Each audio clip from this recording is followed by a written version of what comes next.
Look at this Guardians of the Galaxy roster. This has to be one of the most insanely stacked teams that I've ever seen in Marvel. So let's talk about them. We start off with Thanos' brother Eros, otherwise known as Star Fox. He's gathered a bunch of cosmic level heroes together like Silver Surfer, Beta Ray Bill, Cosmic Ghost Rider, and more to show them Thanos' last message to the universe before he was killed by Gamora.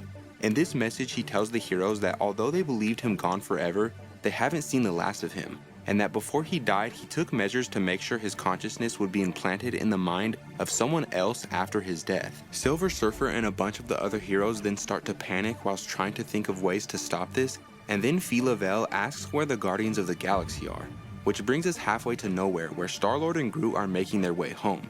As they get closer to Nowhere, Peter gets angry at Groot for making a bunch of sawdust, and then he gets on his communications device, asking for somebody to prepare a dock for them so they can land their ship.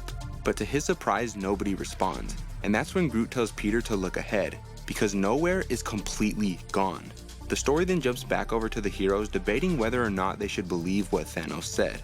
Silver Surfer thinks they'd be fools if they were to ignore this, and Cosmic Ghost Rider says that he knew he should have killed Thanos when he was a baby. After that, Star Fox says that they must be cautious because Thanos' consciousness could be inside of any one of these bodies, while showing pictures of various Marvel characters. Then he says that there's one thing that he's sure about, that Gamora must die because there's a high likelihood that Thanos' consciousness is inside of her. Fila and Heather then start to argue about whether this is wrong or right, whether killing Gamora is or isn't the right thing to do. Then suddenly, Beta Ray Bill tells the heroes to look out because Nowhere, the celestial head that Star-Lord and Groot were looking for earlier, is about to crash directly into them. But before you know it, it's too late. They get consumed by Nowhere and then thrown into battle after an Outrider horde attacks them. As they band together to stop this horde, Silver Surfer says to make sure they don't reach Thanos' body. But then things get even worse because Thanos' generals show up, aka the Black Order. But before we can see if they can handle them, the story jumps back over to Star-Lord and Groot talking to a Nova Corps officer about how Nowhere isn't anywhere to be found. The Nova Corps officer doesn't see why it's such a big deal at first, but then says that they might be onto something after he gets a comm from another officer who says that they're getting celestial readings outside of Marcus Centauri. Meanwhile, back at the battlefield, the Black Order takes the upper hand after Proxima uses one of her weapons to create a black hole in the fabric of space. This causes all the heroes to be sucked up into the black hole, and it also allows Proxima and the Black Order to successfully extract Thanos' body. After that, all the heroes are spit out of the black hole and begin speeding directly towards Star-Lord and Groot's ship.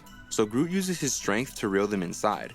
Once they're inside, Beta Ray Bill begins rambling about how they've failed before finally being calmed down by Star-Lord. Then the Nova Corps shows up again, demanding that Peter release his new passengers to them for questioning, because his galactic rights only extend to the members of his crew. And that's when Star-Lord says, well, if that's the case, then no, I won't be releasing them to you because they are a part of my crew.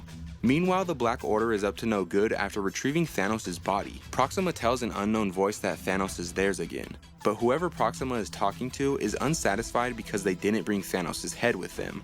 So they demand for the Black Order to find Thanos' head, and then it gets revealed that this mysterious unknown voice is actually Hela. Unfortunately, that's when this issue comes to an end, so make sure you like for part 2.